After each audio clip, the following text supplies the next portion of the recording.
ঈদের গুড়া পালাইছিলাম। আমি জানতাম না যে আমি এমপি নির্বাচন করবো। আজকে ওই 7-8 বছর আগে 90,000 টাকা দিয়ে ঈদের গুড়া, পুরা ঈদের গুড়াটা এখন এটা ভালোবাসা হইয়া আমার উপরে না দিয়েছে। আপনাদের 2009 সালে দাসছাড়া জালাল ভাইয়ের মাধ্যমে 9 সালে আরো 14 বছর আগে আমি একটা মসজিদের মাইক কিনে দিচ্ছিলাম। আমি দাসপাড়া গিয়ে দেখলাম যে ওই যে 9 সালের মাইক দিচ্ছিলাম আজকে এখনো আছে না? এখনো এই মাইকটা দিলে এখনো আছে, অথচ 9 সালে তো আমার বয়সই মাত্র 30।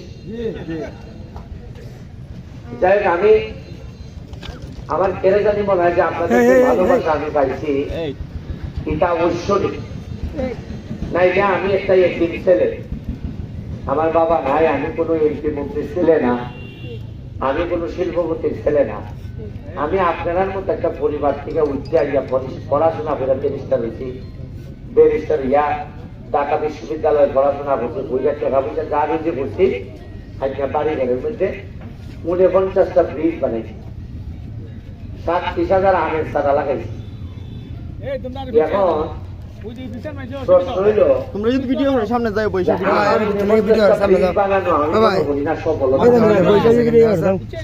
আমি মনে করি যে মাইশাইয়া আমার কাছে চিল্লাইছে দেখছেন যে আমি ব্রিজ বানাই দিচ্ছি। মাইশাইয়া বুঝতে পাইছে আজ কেন আমরা তারা দেখতে পারে না, আমরা একটা ব্রিজ বানাই দিই, কোন সময় কাঠের কোন সময় পাকা ব্রিজ বানাই দিচ্ছি।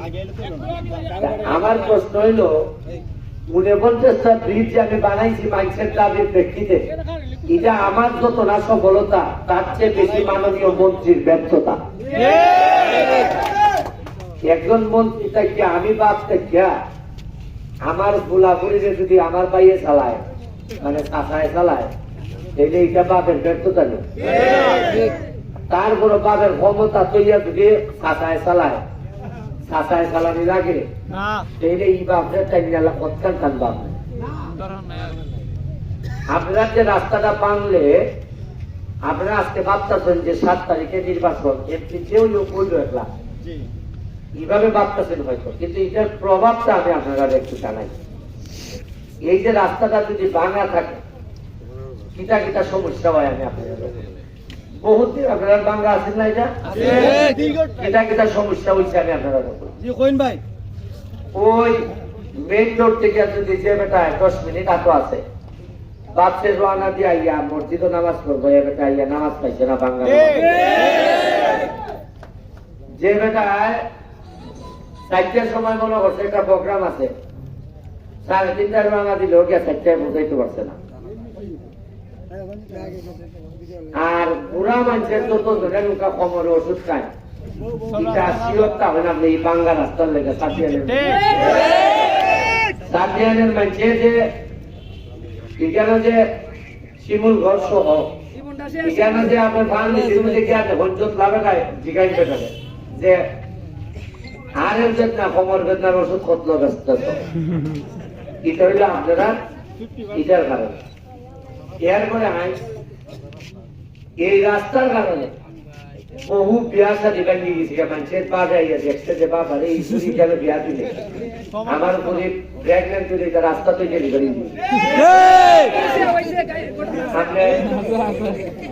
এরপরে সিএনজি কিনছে যে বেটা বিদেশ থেকে আইয়া, বেটা যে বেটা সিএনজি টমটম কিনছে বিদেশ থেকে আইয়া, 1,40,000 টাকা একটা সিএনজি বা টমটম কিনছে, কিনে ভাবছে যে এই জায়গাটার থেকে সে সংসার চালাইবো। 3 মাস চালাইবার পরে দেখা এটা চাক্কা চুক্কা আছে, আবার রিকন্ডিশন করার লাগে। আমি 1,40,000 টাকা কিনছি, আইসি আমি থেকে আইয়া সিএনজি আর টমটম যা লাভ হইতো তো দূরের কথা, দেখা যায় পরবর্তীতে 1,40,000 টাকা কিনছে, ওই 40,000 আইসে, পরে আবার এখানে 50,000 বেচে দিয়েছে, লস 40,000। এর লাগে দেখবেন আপনি সিএনজি আর টমটমলা আমার দেখলে শোন ভাই করে ডাক মারে, জানেন যে কি দাঁত যন্ত্রণা হচ্ছে। কারণ টমটমে আর সিএনজিতে যত গান লাগে, মাহবুব ভাই ফাঁদের ওখানে তোমার অত লাগেনি। এটা তো স্প্রিং বড়, এটা গাঁদা গোটা স্প্রিং এ খাই যায়। মাহবুব ভাই মানুষের কষ্ট বুঝতে পারছে না দুই কারণে। এক কারণে হইলো গিয়ে তার গাড়ির স্প্রিং